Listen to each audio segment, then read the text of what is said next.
Assalamualaikum guys, balik lagi ke channel aku, Puja DS. Hari ini Puja akan cerita tentang Tufail si penyair dan Abu Hasan yang dermawan. Gimana ceritanya? Tanpa berlama-lama, let's get it. Tufail si penyair. Tufail bin Ammar ad-Dausi seorang penyair. Ia datang dari kampungnya di permukiman kaum Daus untuk menjumpai Nabi Muhammad SAW. Di Mekah, ia telah mendengar perihal Nabi yang mengajarkan agama baru. Agama yang tidak mengajak umatnya menyembah berhala. Tufail orang yang cerdas dan terpelajar. Oleh karena itu, ia tahu bahwa menyembah berhala sebagai Tuhan sangatlah tidak masuk akal. Kaum musyrikin Quraisy mengetahui maksud kedatangan Tufail. Kaum musyrikin adalah sebutan bagi orang-orang musyrik yang menyembah berhala. Quraisy itu nama suku yang menghuni Mekah. Nabi Muhammad SAW termasuk dalam suku itu. Kau berada di negeri kami, berhati-hatilah. Di sini ada orang yang kerjanya mengacau, kata seorang musyrik yang ditemui Tufail di Mekah. Ia memecah belah persatuan kami, memisahkan hubungan sanak saudara dan kerabat kami. Siapa orang itu? Tanya Tufail. Muhammad. Tufail pun terkejut. Bukankah Muhammad itu seorang nabi? Tanyanya. Ia hanya mengaku-ngaku sebagai nabi. Ia mengajarkan syair-syair yang membuat orang bagaikan tersihir, lalu mempercayainya. Oleh karena itu, banyak sanak keluarga yang terpisah-pisah. Sebagian mempercayainya, sebagian lagi memusuhinya. Bermacam-macam omongan orang musyrik itu tentang Nabi Muhammad SAW. Sebagai orang yang terpelajar, Tufail tidak mempercayai begitu saja. Makin lama, ia makin muak kepada orang-orang musyrikin itu. Akhirnya disumbatnya telinganya dengan kapas. Tufail melihat Nabi Muhammad SAW sedang sholat di Ka'bah. Ia mendekatinya untuk mendengarkan apa-apa yang diucapkan oleh Rasulullah. Atas kehendak Allah, telinga yang tersumbat kapas itu bisa mendengarkan bacaan sholat yang diucapkan Rasulullah. Ini bukan syair buatan manusia, pikir Tufail. Aku belum pernah mendengar membaca syair seperti itu. Tufail menunggu sampai Rasulullah selesai sholat. Kemudian ia membututi Rasulullah dari kejauhan. Taulah ia di mana rumah Rasulullah. Ia pun bersalam dan memasuki rumah itu. Tufail memperkenalkan dirinya, juga menyatakan maksudnya untuk memeluk agama Islam. Rasulullah membimbing Tufail membaca kalimat syahadat. Ya Rasulullah, kaumku masih musyrik. Utuslah aku untuk membimbing mereka agar beriman kepada agama Allah, kata Tufail setelah dia diislamkan. Berilah satu tanda agar kaumku mau mengikuti ajaranku. Rasulullah SAW mengerti bahwa kaum Daus tidak mudah diajak beriman kepada Allah dan Rasulnya. Mereka akan mudah mengikuti ajaran Tufail seandainya Tufail mempunyai tanda-tanda yang istimewa. Maka Rasulullah kemudian berdoa, Ya Allah, limpahkanlah cahaya kepadanya. Tiba-tiba saja kening Tufail bersinar-sinar. Itulah tanda-tanda keistimewaan baginya.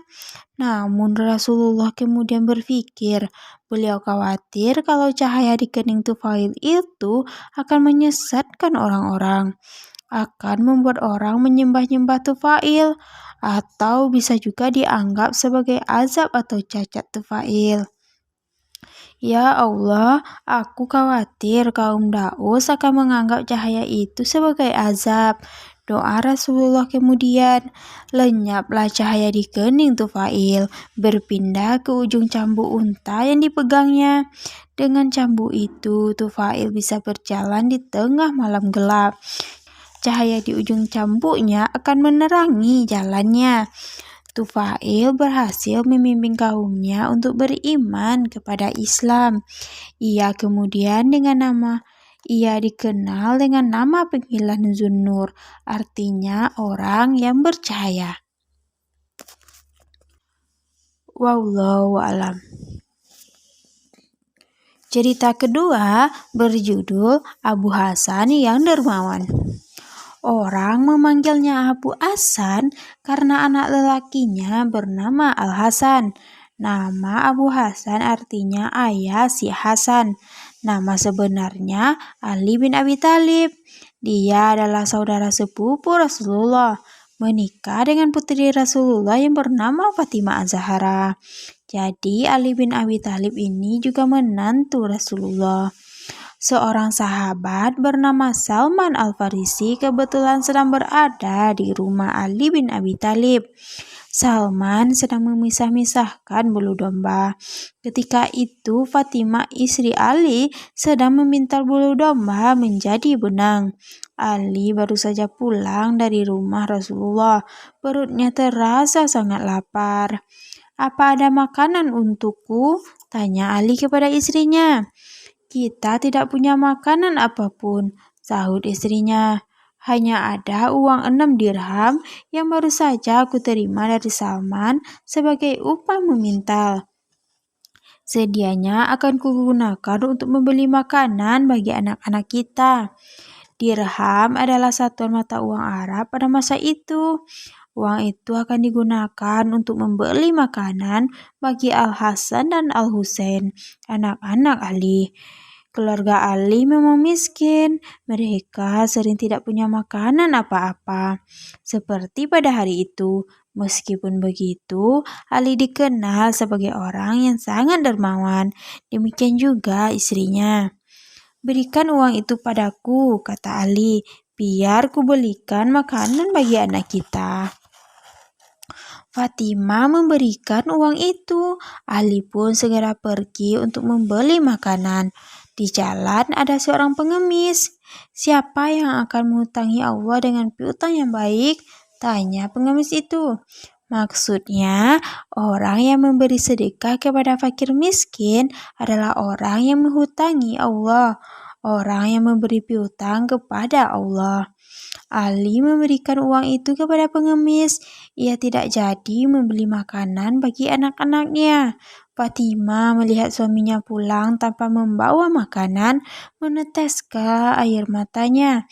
Sedih membayangkan anak-anaknya bakal kelaparan.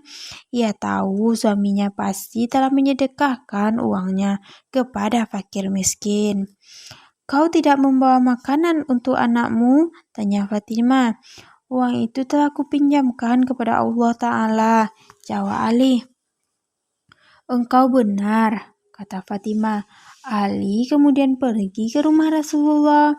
Di tengah jalan, ia berpapasan dengan seorang Arab Badui.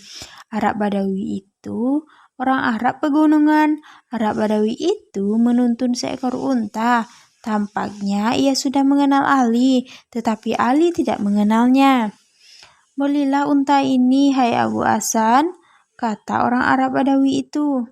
"Aku tidak punya uang," sahut Ali. "Bayar saja kalau kau punya uang nanti." "Berapa harga unta itu?" "Untukmu kujual 100 dirham saja." 100 dirham? Murah sekali untuk seekor unta. Ali setuju membeli unta itu dengan membayarnya kemudian. Dituntunlah unta itu.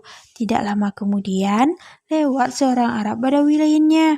Ia tertarik pada unta yang dituntun oleh Ali. "Apa unta itu untuk dijual, hai Abu Hasan?" tanya orang Arab Badawi itu. "Iya, akan kujual. Berapa harganya?" 300 dirham. "Baik, akan kubeli untamu." Orang itu membeli unta Ali tanpa ditawar lagi. Ali pun langsung membawa 300 dirham. Ia menceritakan pengalamannya itu kepada Fatimah. "Engkau telah mendapat taufik, ya putra paman ayahku," kata Fatimah. Putra paman ayahku adalah salah satu panggilan Fatimah terhadap suaminya. Ali memang anak paman Rasulullah yang bernama Abu Talib. Ali segera pergi ke rumah Rasulullah. Ternyata Rasulullah sudah mengetahui peristiwa itu. Malaikat Jibril sudah datang menemui Rasulullah untuk menceritakannya. "Tahukah kau siapa Arab Badawi yang menjual unta kepadamu dan siapa yang membelinya?" tanya Rasulullah. "Allah dan Rasulnya yang lebih tahu akan hal itu, wahai Rasulullah," jawab Ali. "Beruntunglah engkau Ali, kau pinjamkan kepada Allah 6 dirham, Allah menggantinya dengan 300 dirham. Orang Arab Badawi yang menjual unta kepadamu adalah malaikat Jibril, sedangkan yang membeli untamu adalah malaikat Mikail."